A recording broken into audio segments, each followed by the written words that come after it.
A oto mecenasi Układu Porannego. Rosnące koszty IT hamują rozwój Twojej firmy? Z AMZO obniżysz wydatki nawet o 70%, wybierając polizingowy sprzęt IT sprawdzony, wydajny i gotowy do pracy. Kliknij link w opisie i pobierz specjalną ofertę dla firm. Rosyjskie drony nad Polską. Akt agresji wobec Polski. Polska ze względów bezpieczeństwa zamknie swoje przejście graniczne z Białorusią.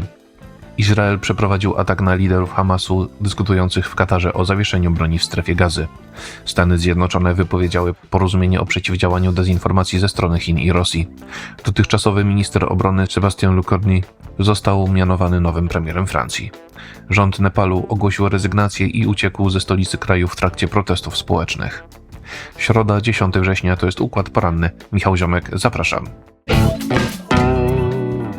Rosyjskie drony naruszyły polską przestrzeń powietrzną. Zamknięto lotniska w Rzeszowie, Lublinie, Warszawie i Modlinie. Premier Donald Tusk napisał, że jest to akt agresji wobec Polski. Trwa operacja, której celem jest identyfikacja i neutralizacja obiektów, poinformowało w nocy z wtorku na środę Ministerstwo Obrony Narodowej. Chodzi o rosyjskie drony, które podczas ataku na cele w Ukrainie wielokrotnie naruszyły polską przestrzeń powietrzną. Dowództwo operacyjne rodzajów sił zbrojnych oceniło, że doszło do bezprecedensowego w skali naruszenia polskiej przestrzeni powietrznej przez obiekty typu dron.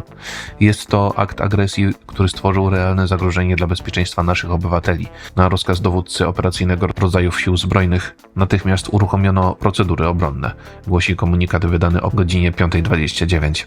Wojsko informuje, że polskie i sojusznicze środki obserwowały radiolokacyjnie ich kilkanaście obiektów.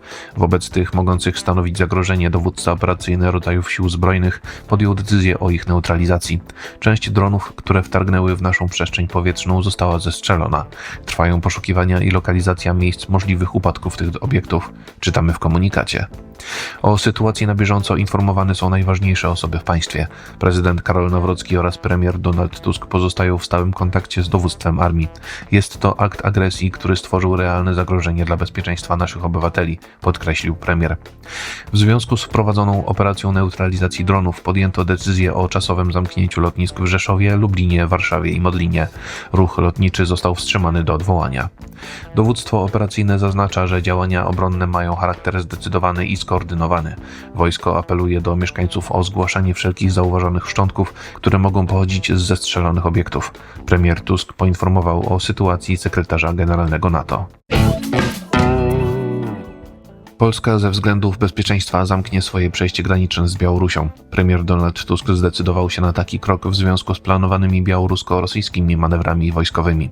Odbywające się we wtorek posiedzenie polskiego rządu rozpoczęło się od omówienia kwestii ćwiczeń Zapad 2025.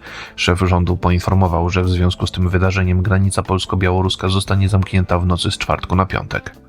Zdaniem premiera Tuska wspólne ćwiczenia wojsk Białorusi i Rosji w kontekście doktryny wojskowej będą miały bardzo agresywny charakter.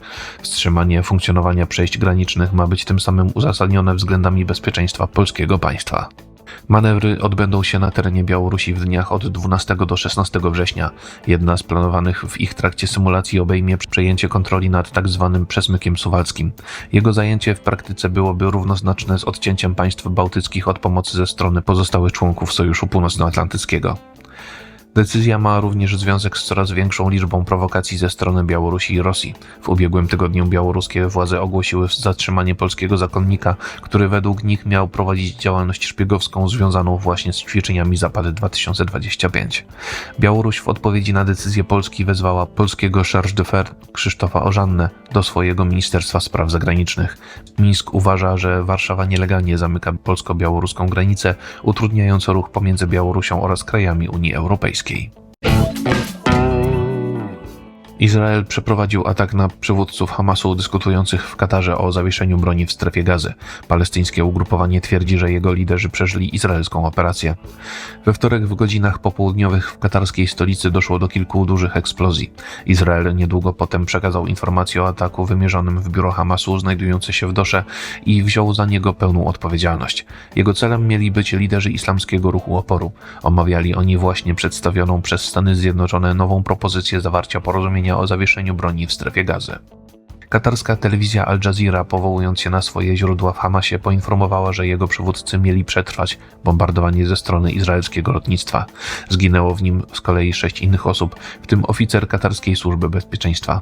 Według izraelskich mediów w nalocie miał zginąć co najmniej jeden wysoko postawiony działacz palestyńskiego ugrupowania. Katarskie Ministerstwo Spraw Zagranicznych potępiło Izrael za uderzenie w siedzibę biura politycznego Hamasu. Określiło je mianem przestępczego ataku będącego naruszeniem norm międzynarodowych i suwerenności terytorialnej Kataru. Amerykański prezydent Donald Trump miał rozmawiać z Netanyahu już po izraelskim uderzeniu w siedzibę Hamasu w katarskiej stolicy. Waszyngton uznał działania Tel Awiwu za niezgodne z jego podejściem do regionu Bliskiego Wschodu. USA podkreśliły, że Katar jest ich bardzo bliskim sojusznikiem, ciężko pracującym nad wynegocjowaniem pokoju w strefie Gazy. Trump miał zapewnić Katarczyków, iż nigdy nie dojdzie już do podobnej operacji. Stany Zjednoczone wycofały się z porozumienia o zwalczaniu dezinformacji ze strony Chińskiej Republiki Ludowej, Iranu i Rosji. Inicjatywa została przygotowana jeszcze w czasie rządów poprzedniego amerykańskiego prezydenta Joe Bidena. Administracja Donalda Trumpa miała poinformować 22 państwa o rezygnacji z projektu. Departament Stanu USA koordynował ją za pośrednictwem zamkniętego w grudniu ubiegłego roku biura Global Engagement Center. Memoranda w sprawie przeciwdziałania chińskiej, irańskiej i rosyjskiej dezinformacji zostały podpisane w ubiegłym roku. Ameryka wraz ze swoimi europejskimi sojusznikami chciała przyjąć jednolite stanowisko w sprawie rozpowszechniania nieprawdziwych informacji w mediach oraz za pośrednictwem sieci internetowej. Biały Dom po ponownym objęciu władzy przez Trumpa zlikwidował agencje rządowe zajmujące się ochroną krajowych wyborów oraz zwalczaniem szkodliwych wpływów poza amerykańskimi granicami. W ubiegłym roku Global Engagement Center doprowadziło do nałożenia sankcji na stację telewizyjną Russia Today oraz inne media związane z rosyjskimi władzami. Brytyjski dziennik Financial Times przypomina, że politycy Partii Republikańskiej wielokrotnie krytykowali biuro zajmujące się realizacją porozumień zawartych przez Bidena. Zdaniem prawicy służyło ono do prowadzenia wojny ideologicznej z konserwatystami. Dotychczasowy minister obrony Sébastien Lecornu został mianowany nowym premierem Francji. Zastąpił on na tym stanowisku odwołanego w poniedziałek François Bayrou. Były już szef francuskiego rządu przegrał głosowanie o wotum zaufania z powodu negatywnej reakcji opozycji na plany cięć budżetowych. We wtorek rano oficjalnie przekazał swoją rezygnację francuskiemu prezydentowi Emmanuelowi Macronowi. Głowa państwa kilkanaście godzin później ogłosiła nazwisko czwartego premiera Francji w ciągu zaledwie 12 miesięcy. Zostanie nim Lecornu, który przez ponad 3 ostatnie lata pełnił funkcję ministra obrony. 39-letni polityk prezydenckiej Partii Odrodzenie ma teraz spotkać się z przedstawicielami ugrupowań reprezentowanych w Zgromadzeniu Narodowym. Z komunikatu Pałacu Elizejskiego wynika, że będzie on musiał wynegocjować z nimi porozumienie w sprawie kształtu przyszłorocznego budżetu, a następnie przedstawić prezydentowi skład swojego gabinetu. Lecornu zaczynał swoją karierę polityczną w centroprawicowej Unii na rzecz Ruchu Ludowego oraz w lokalnym samorządzie. Przed 8 laty dołączył do obozu Macrona, pełniąc początkowo funkcję sekretarza stanu w rządzie Edouarda Philippa. W 2020 roku został ministrem do spraw terytoriów zamorskich, z kolei 2 lata później objął funkcję szefa resortu obrony. Telewizja France 24 przypomina, że dzisiaj w całej Francji odbędą się protesty organizowane przez ruch Zablokuj Wszystko. Demonstracje, strajki i blokady mają sparaliżować kraj w ramach sprzeciwu wobec pakietów oszczędnościowych proponowanych przez obóz prezydencki. Premier Nepalu Khadga Prasad Sharma Oli zrezygnował ze stanowiska i wraz z członkami swojego gabinetu opuścił stolicę kraju. Podczas protestów jego przeciwnicy podpalili parlament oraz budynki rządowe. W poniedziałek w trakcie starć między policją i demonstrantami zginęło 19 osób, a blisko 100 zostało rannych. Mimo ogłoszonej przez władze godziny policyjnej, we wtorek antyrządowi demonstranci ponownie pojawili się na ulicach Katmandu. W stolicy Nepalu podpalili oni gmach parlamentu, budynki rządowe, siedzibę rządzącego Kongresu Nepalskiego i rezydencję niektórych ministrów. Szef nepalskiego rządu w związku z protestami podał się do dymisji. Wraz z kilkoma członkami swojego gabinetu miał on opuścić Katmandu. Media obiegły nagrania przedstawiające helikoptery rządowe startujące ze stołecznego lotniska. Nepalski prezydent Ramchandra Poudel przyjął rezygnację Sharma Oliego. Głowa państwa rozpoczęła już proces poszukiwania nowego kandydata na szefa rządu. Poudel zaprosił także na rozmowy przedstawicieli demonstrantów domagających się rozpisania nowych wyborów parlamentarnych. parlamentarnych. Antyrządowe demonstracje wybuchły w poniedziałek po decyzji o zakazaniu działalności 26 portali społecznościowych i komunikatorów internetowych. Przeciwnicy dotychczasowych władz ponadto zarzucali politykom korupcję, autorytarne zapędy oraz doprowadzenie do wysokiego bezrobocia wśród młodzieży i do masowej emigracji z kraju.